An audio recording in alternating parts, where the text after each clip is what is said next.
पर्यटकीय स्थल थाप्लेमा आज हामी घुम्नको लागि आएका छौँ। हामी चाहिँ यहाँ छौँ जस्तै भन्न त नहुने हो। जस्तै एकजना व्यक्तित्व हुनुहुन्छ रोशन लामिछाने, अर्को हाम्रो भाइ सन्दीप रोका हो है फेरि, अनि हाम्रो फेरि एकजना हुनुहुन्छ विक्रम जी, यहाँ अलिक कालो आउनुभएको छ। हुन त मान्छे त गोरै हो, तर कालो मेरो क्यामेराको गल्ती हो यो। अनि यहाँ तपाईँहरूले चट्ट भ्यूहरू देख्न सक्नुहुनेछ।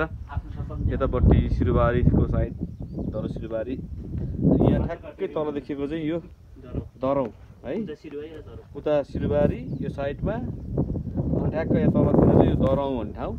अनि त्यसपछि यतापट्टि हेर्दा यो नेपाल सरकारले कति बाटो खनेको छ मेरो बाबा हो। ल हेर्नुहोस् बाटो चित्र सरकार, नेपाल सरकारले काम गरेर भन्नुहुन्थ्यो नि तपाईँहरूले।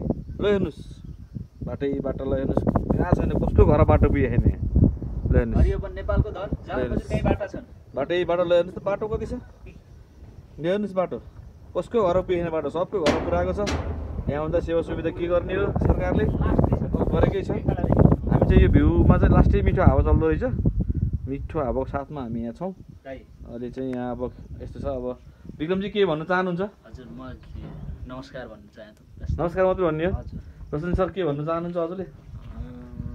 तपाईँहरू पनि एकचोटि यो ठाउँमा आउनु भएको छैन भने एकचोटि अवश्य यहाँ आएर घुमेर यहाँको चाहिँ तपाईँले यो प्राकृतिकको चाहिँ तपाईँले यो सौन्दर्य हेरेर मजा लिनुहुने छ भन्ने मैले आश लिएको छु।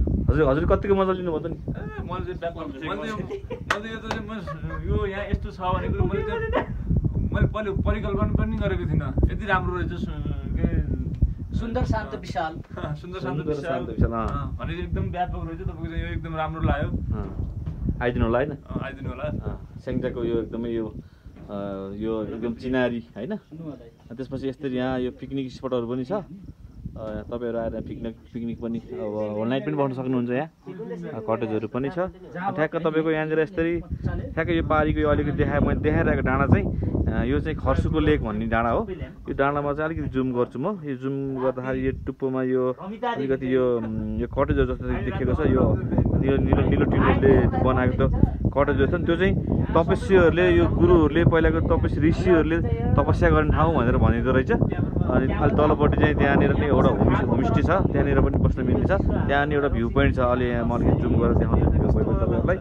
यहाँनिर एउटा भ्यू पोइन्ट छ, खर्सुको भ्यू पोइन्ट छ त्यहाँनिर। त्यहाँबाट राम्रो भ्यूहरू हामीले हेर्न सकिन्छ। अहिले भने हामी यो थाप्लेको यो उसमा छौँ।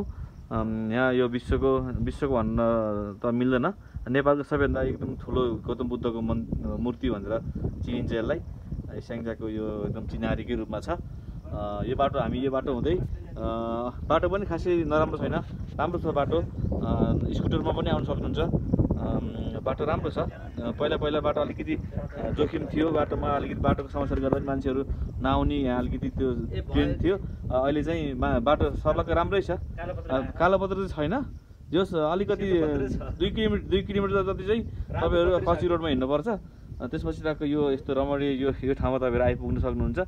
त्यसपछि यो यहाँ घुमेर यो ठाउँ हेरेर त्यसपछि तपाईँहरू यो सर्लक्क यो बाटो हुँदै फेरि सिरुबारी गएर सिरुबारीको मजा लिन सक्नुहुन्छ। अहिलेलाई भने म छुटेँ।